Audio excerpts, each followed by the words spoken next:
First weeks of your teaching career and found yourself in situations where you don't know how to control the kids? Here are some effective tips to win your classes.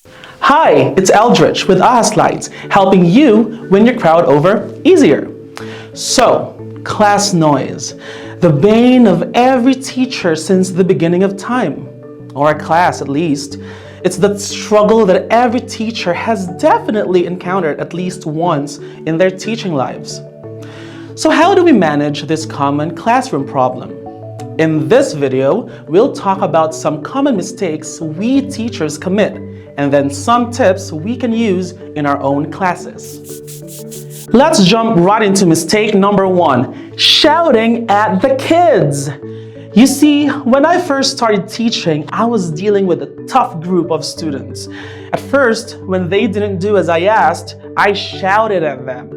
And if still they didn't do what I asked, I shouted even louder until eventually I was shouting at the top of my voice.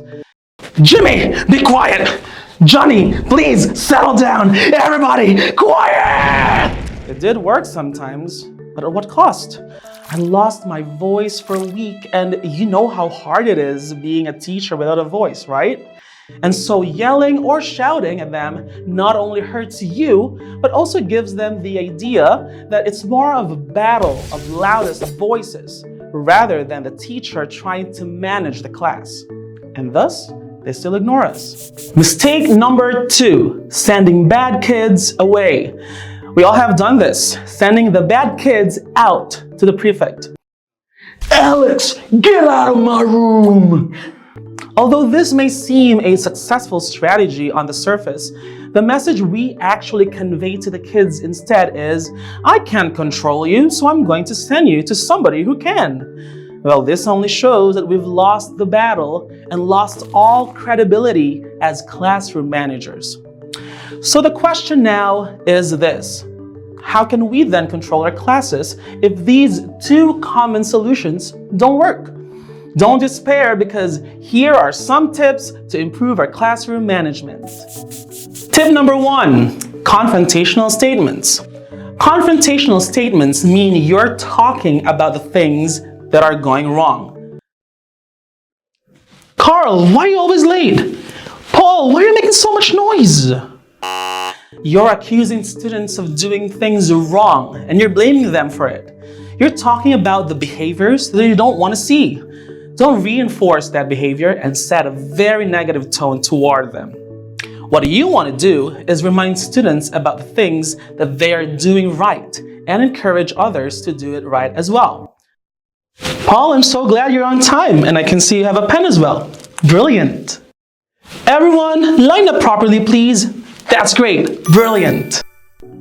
These sorts of statements are going to reinforce those behaviors that we do want to see.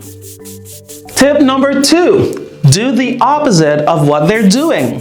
When students are loud, you stay quiet, do the silent treatment, stand there with a big smile on your face, shoulders back, and you patiently wait for the class to quiet down.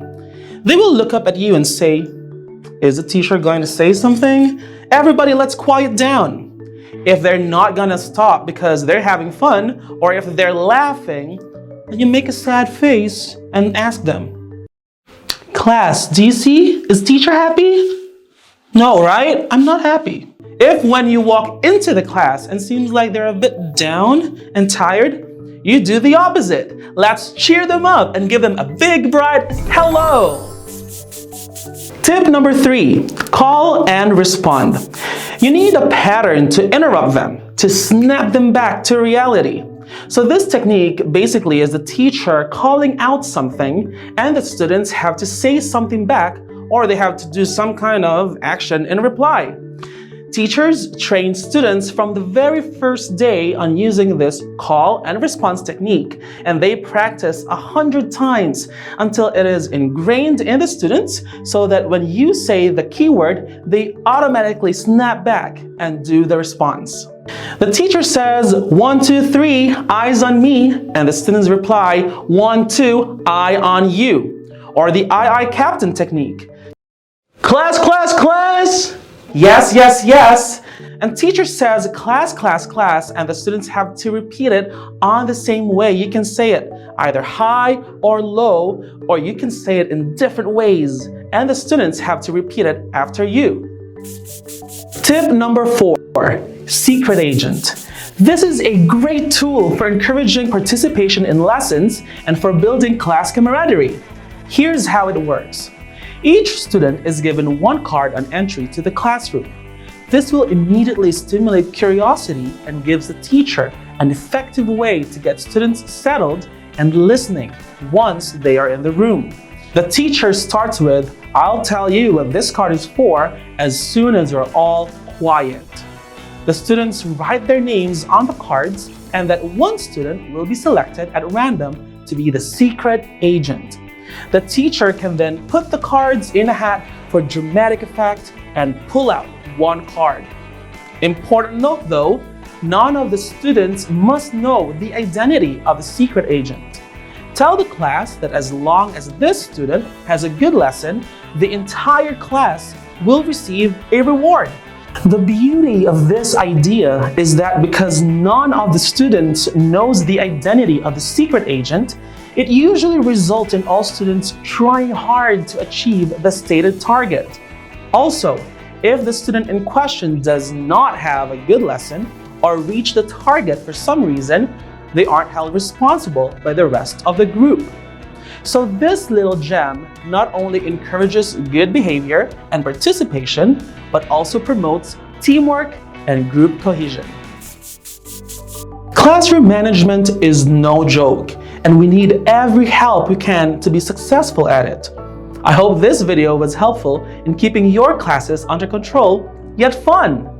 Click the like button if you enjoyed this video, and if you have other classroom management tips, share it with us and write in the comments below.